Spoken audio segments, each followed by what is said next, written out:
Tenang aja ini mah, santai ya. Udah ini pertanyaan terakhir gue sih. Jadi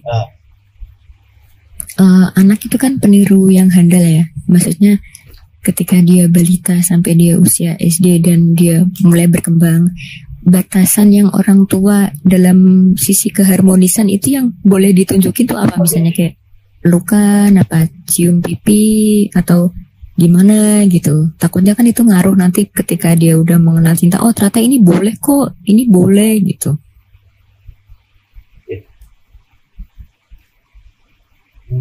eh, sebenarnya kita bahas berarti intimasi apa yang boleh ditunjukkan ke anak kan pada intinya itu ya. Eh, Batasan-batasannya adalah itu tadi, kalau itu disentuh kemudian ada perasaan yang lucu, berarti nggak boleh. Nah itu juga berarti berlaku sama orang tua. Paham nggak maksudnya? Oh iya paham paham paham. Gitu kan, kayak kita misalnya kissing gitu kan dengan lawan jenis, kan nggak mungkin nggak ngerasain apa-apa gitu. Oke oke. Billy jangan dicontohin sama boneka ya.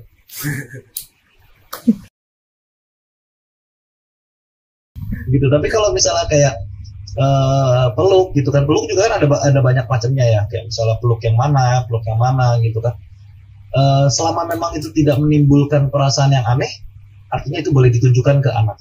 Dan satu lagi, kita kan ada norma ya, ada norma. Kalau dalam psikologi sih itu aja sebenarnya batasannya itu. Cuman karena kita ada norma yang harus diikuti, selain norma psikologi, ya ada norma sosial dan norma hukum. Ya kita ikuti itu juga. Kayak contoh, nggak boleh terlalu rapat ya sama lawan jenis gitu kan. Ya kalau bisa begitu anaknya itu belum begitu dewasa, orang tuanya yang agak ngejauh gitu loh. Paham nggak sih maksudnya? Jadi jangan terlalu rapat lah gitu orang tuanya. Jangan kemana-mana tuh dempet-dempetan terus. Gitu, orang tuanya yang agak sedikit dijaga jaraknya gitu. Tapi begitu orang tuanya itu begitu anaknya sudah mulai berkembang pikirannya, sudah paham konteks pasangan. Ya, jadi saat orang tua itu anak itu sudah mulai paham konteks pasangan itu bagaimana, baru ditunjukin. Gitu. Ini papa sama mama sudah menikah gitu kan. Jadi papa sama mama boleh gandengan tangan gitu kan. Itu gandengan ya, bukan berarti melakukan hal yang lain. Gitu. Jadi batasan-batasannya seperti itu gitu. Boleh rapat, sedikit lebih rapat lagi lah gitu kan. Mana-mana bareng dan lain sebagainya. Itu. Nah, terus batasan lain, pokoknya agak rawan sih memang pas masih kecil sih. Pas anak itu masih belum paham. Karena itu jadi memori. Jadi kalau misalnya ada istilah katanya anak itu mengingat itu di atas usia 4 tahun gitu. Kayak kita tiba-tiba spawning di usia 4-5 tahun, enggak, itu salah gitu. Memori dia dari kecil itu sudah ada, cuman karena persepsinya dia masih terbatas ya, dia tidak bisa merekognisi memori dia waktu usia 1 tahun 2 tahun gitu. Itu masih ada memori-memori seperti itu saat dewasa pun gitu. Kayak contoh ya, preferensi tidur, ada orang yang tidurnya pendek ke kanan, ada orang pendek tidur ke kiri, ya enggak? Ada orang yang tidurnya itu harus pakai guling, ya kan? Ada juga orang yang tidurnya kayak lepet, kayak harus diselimutin gitu, ya kan? Mau panas kayak gimana tuh harus pakai lepet, gitu, macam-macam. Nah, itu adalah memori bentukan dia tidur pas kecil, gitu.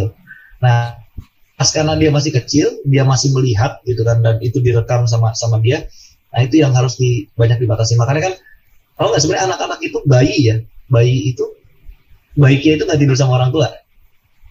Gak tau ini kontroversial, tapi secara sains memang seharusnya bayi itu nggak tidur sama orang tua, gitu.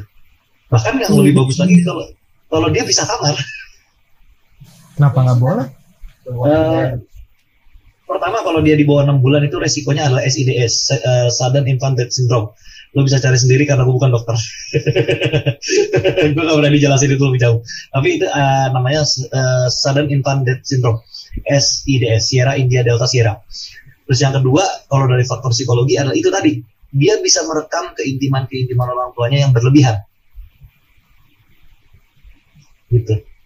Bukan keintiman yang kayak cuman peluk gitu ya, apa gimana. Tapi kan kadang kita nggak tahu ya, namanya suami istri kan di kamar gitu kan, bisa terjadi hal-hal yang diinginkan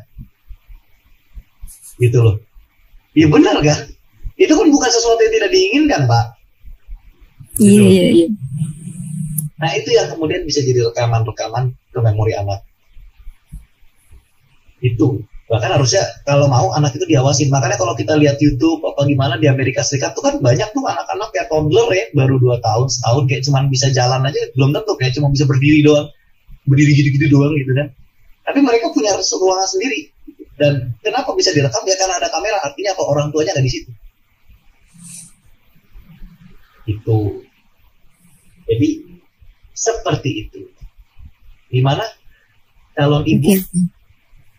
Oke, paham kok. Paham.